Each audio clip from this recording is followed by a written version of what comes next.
Just imagine you've been struggling with health problems all your life. You just got out of the hospital. You try to get back in the swing of school.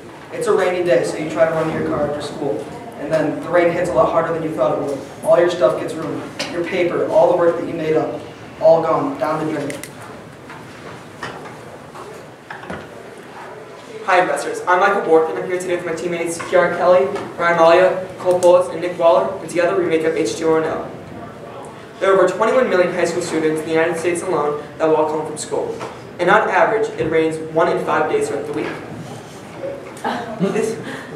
This means that every single time you walk home from school, your valuables are at risk. You could risk losing your laptop you paid too much for, the phone you spent all your time on, or the essay you spent all night finishing. Current solutions to this problem just don't work well.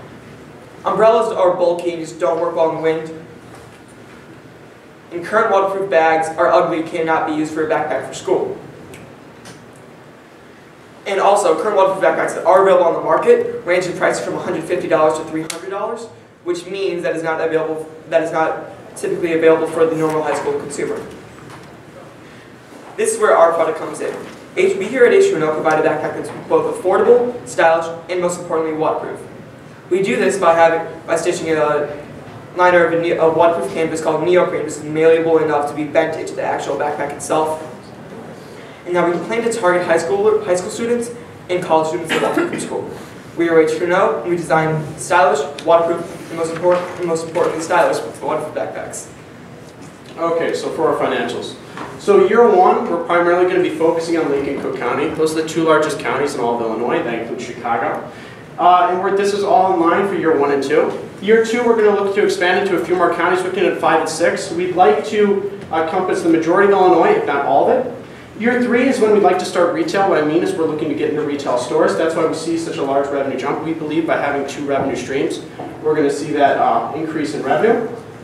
And as well, in year 3, we'll be expanding outside our marketing range from within Illinois to the outside of Illinois. So our total TAM is $1,320 million. That's based on the total number of high school and college students that walk home or around campus in the USA. And then finally, we have a SAM, which is 3,152,000. And that's based on the total number of high school and college students that walk around campus and home in Lake and Cook County. Okay. So our revenue streams, so we have 2 primarily. Year 1 through 5, we continue with online, that's through our website. We sell our backpacks through the website, and that's going to be our main revenue source for years 1 and 2, and again goes through 5. Then we have retail beginning year 3, looking into retail stores, and go all the way through year 5. And then we have marketing. So marketing, we're looking at online. We like to use primary 2 sources. We're looking at Instagram ads and our free social media. So we'd like to enable as much free social media as possible. We want to use as much free marketing as we can. We also have Instagram, which is a great way to advertise to high school and college students. It's a majority of a social platform that almost everyone uses around that age. And it allows us to fully customize our ads and make them unique to our customers and target our market the most effectively. And then we also have in-person. What I mean by in-person is we'd like to do demonstrations. We feel a great way to reach our customers is by going to colleges and high schools and interacting with them and showing them our product. We think it would be great to be able to maybe throw the backpack in a tub of water, show them what we can do, make sure they can see that it's waterproof so that they know our product is effective. So the price for a backpack is $110. We raised it up from $90 from our previous shareback. The reason for that was because we needed a better margin, we feel, for our financials. And then our gross profit margin is 54.8%. And then for our COGS, we have $12 for our direct labor. That includes packing, shipping, and manufacturing a single backpack.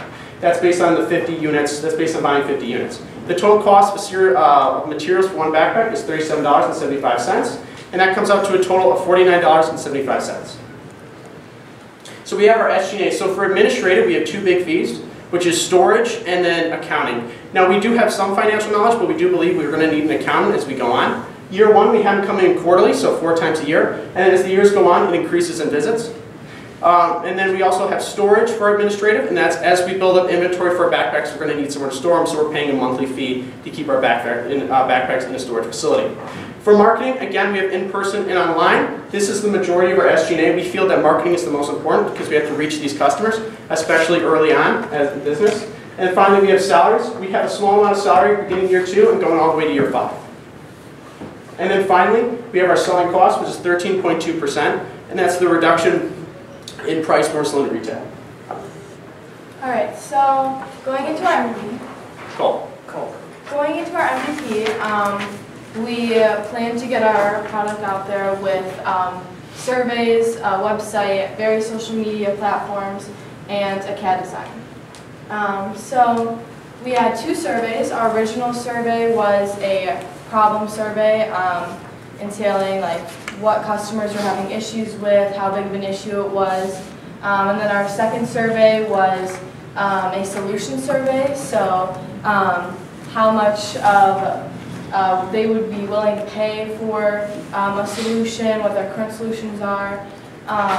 And this left us with 55 emails total. And then next we created a professional website, which included our H20N0 logo, a video of what we're trying to cope with, rain, as well as what we feature with our backpacks, and some information about us and a place to leave your email, which is where we gained 35 emails. Then next we had 2 major social media platforms that we jumped into, which were Facebook and Instagram. Both of them we use to kind of just update, put our website and survey links in there so that college and high school students could access that. And Instagram was the major component in this, leaving us with multiple direct messages from Instagram with college students concerning when the sales launch would be and more information about our product. And then next we have our the changes in our business on Canvas. So our customer segments were verified through this MVP process, as well as our channels were verified in the retail aspect, which led to our revenue streams being altered in retail and online because of a larger margin and due to upping our price to $110 from $90. And then lastly, we had a CAD design created to be put onto our website for our future prototype. Okay, so we are asking for $18,000 for 13% of our company.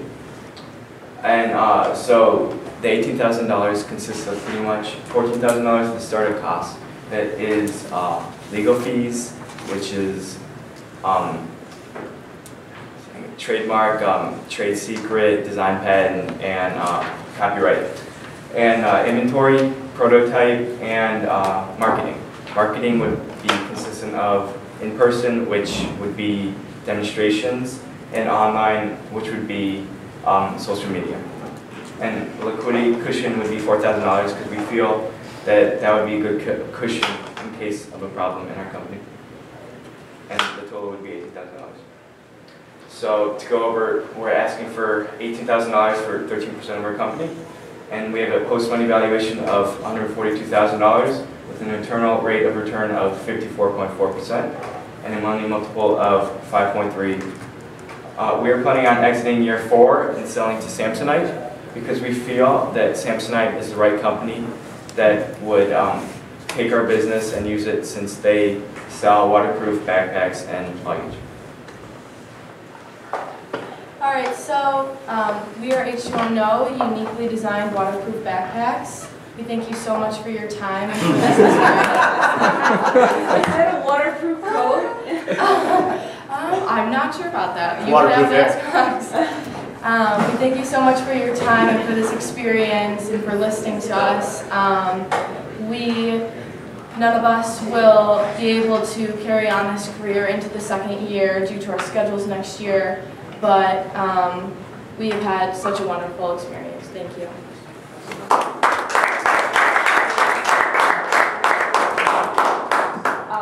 What made the experience wonderful? Just like the amount of learning that there just constantly was. Like I think we all learned so much, especially with the financial model. That really showed us what it's like to, up and run a business and all the financials that go into it. Cole, would you go back to that financial model? Yes. Just keep it up. Yeah, sure. Would you like that one? Would you like the That's perfect. Okay.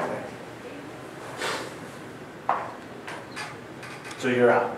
I mean, you loved it. You had a great time. Oh, this class was fantastic. Compared to any other class I've taken in high school, this has got to be one of the most interesting classes. One of the reasons was number one was public interaction. You really had to go outside. You had to talk to your customers. Not only that, but ideation, creating the business was probably one of the fantastic aspects about this class. You come together and you look at a bunch of ideas and you pick the best one and you run with it. And as a group, you come together, and I think it's one of the best things that to be able to take that and try and make a business out of it. No, I'm not supposed to really speak, but I just wanted to say this is one of the better groups I've seen today, and you guys, I mean, you have all of the data to support it, and I just wanted to say you guys did a killer job. Love the attire too, which is great.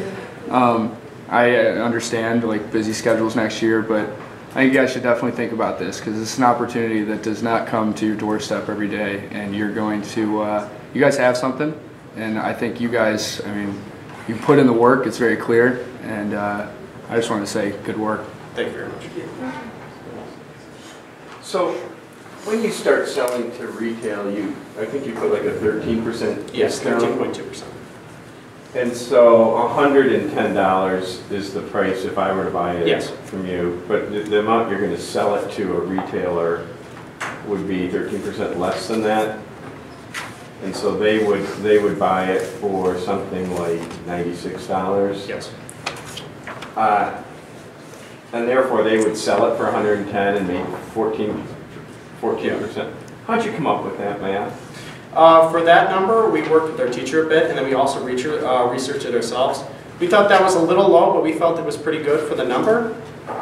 But generally, yes, we do think we could go up a little bit, like 20% would be fine, but 13.2 generally we thought was an okay number. I don't know what the right number is, but I always thought that it was dramatic. Like you sell things at wholesale at 40, 50, 60%, and they sell it at 100%. It's kind of 40%. I just wonder where the 13 came from, because I'm pretty sure they need to sell it. Yeah. And you got the room.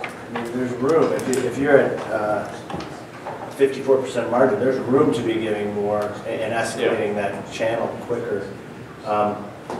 This was pretty well put together. It is a little interesting that you've already decided to kind of move on from it. But you put numbers together like nobody has put numbers together. I mean, not even close. Second place. You've broken all down your SGA in a way that nobody's come close to. You've got a vision here, and the waterproof backpack. I mean, I think there's many more options. You have an exit strategy to Samsonite. There's a lot more options than just Samsonite. And proving out your interest in kind of proving out dunking the backpack in water, that starts to become pretty relevant. Can you go back to the MVP? I'm not sure if Sure. how much money did we fund in the MVP? $300? Yes. How much did you actually spend? Well, we had originally gone with an idea that I think was put forth during the MVP presentation to buy a fake prototype and then use that for like promoting it. And we had spent, I believe, $100 on 2 backpacks for that. But the company had failed to ship it in time with creating, because we had planned to create a video. They had failed to ship it in time, but I did make a call, and they refunded all of the money that we had spent on the backpacks. And then, as well as the CAD design was $150, so I think that left us with $50. They failed to ship both backpacks? They failed to ship them. We waited 2 weeks and they weren't coming, and they said they lost them. We ended up getting them 3 weeks later, but by then we didn't have much time, and we changed the video to that on our website. We decided to run with that. Okay, and so the MVP was what? So our MVP was primarily, so we had our website and our surveys. We wanted to collect a number of emails to see if our customers were interested in our product and what they thought of it, if we had a market. And we tested through our website. We have the screenshots not here, but we ended up taking those backpacks and we ended up putting them on our website, and then we'd send our website through our email list as well as our surveys, and they'd go on our website and they could see everything, our features and whatnot, and they could look at it and then they determine, and then they could write and contact us, and through the messages we got from Contacted, they gave us their email as well. So 35 people gave you their email after Yeah. all of that. And then we also got 55 from the surveys, from our original survey. As well as 12 Instagram direct messages. And what were the key findings that you found out from that data? So you have 35 emails and 55 surveys, 90 I assume, different people. Yeah. Well, majority, we saw that we did have a viable business because people were interested. And majority of the people who had contacted us were all younger people, from the people that we could track down. Obviously, there were some people, complete randos from like the website and stuff, but the people who we could track down were younger. So it verified our customers. And what did you ask them in the survey? It was entailing like the solution or the problem survey. Well, I'm at the MVP stage now, which is where I thought. Yeah. So the solution would probably do way before the MVP, right? Yeah. Yeah. And then we also sent out what she means is we sent out 2 surveys and we detailed them with the problem and solution. What we asked primarily in the solution was we sent them a picture of the backpack that we'd like to create. We found the most realistic backpack online that we felt looked somewhat of what we'd like to create. And we showed them, we said, would this be what you'd be interested in buying? And then we also gave them the price, and then we asked if they'd like to say anything else. And generally most of the responses were yes. When we did raise our price from 90 to 110, we tried to contact most of those people. Some people dropped off feeling that the price was a little too high, but we did have a majority that did stick. Okay. So out of everything that you did to validate the problem, the solution, the pricing, the whole class is about running these experiments. What was the biggest adjustment that you made, and what evidence drove that discussion? So I'd say the biggest evidence we ever had was we used to have 2 other customer segments. We had high schoolers, college students, and we also had young businessmen and women, as well as we had moms with kids. Now, one of the things we did was we talked to some of these young businessmen, we talked to them about it, because normally we found that a lot of them like to prefer backpacks versus carrying around a suitcase. And so we were going to say, to protect those files, maybe they would like a waterproof backpack. But generally what we found was when talking to them and when talking to them with interviewing them in the surveys, most of them said this wasn't a huge issue for them, that they'd be able to handle it. And as well with moms with kids, most of the time was they weren't willing to pay that high of a price for that high of a product due to their worry that their kid would wreck the backpack and the money would be wasted. Okay, so you were filtering out customer segments that That's were excellent. hypotheses, but Yeah. it's like, no, that's not. So what segment did you end up on? So we, Oh yeah, we ended up on the high school students and college students who walk home from school, because that's one that I had the most positive response. They haven't discovered umbrellas yet. yeah. The other big issue they had with umbrellas was one of the main things was when they got wet, the umbrella, many times they didn't have somewhere to put it. So they didn't want to carry around that sopping umbrella all day. They'd rather have a backpack that they can put something. Great, so you followed it through, you traced the conversation through.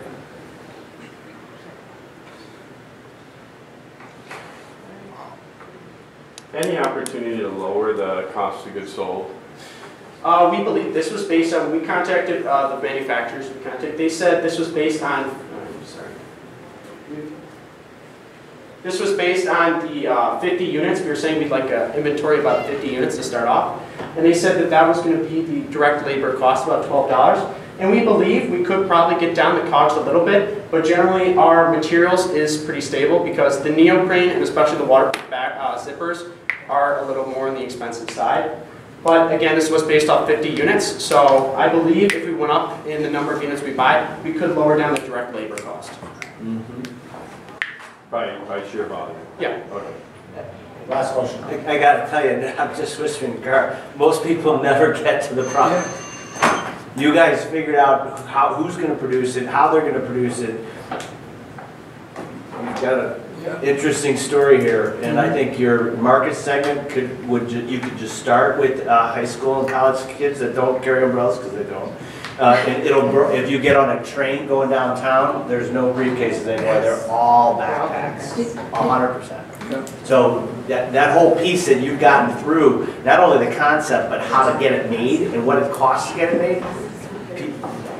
You guys should package this up and sell the idea Yeah. to somebody else. else. To You guys run the are- company. you guys are Yeah, way you ahead. guys manage it, have someone else from next year's class run it, because Yeah. you've got all the pieces, you just You've have done to the put the work. people in You place. just need to execute on the company. Good job. Very good.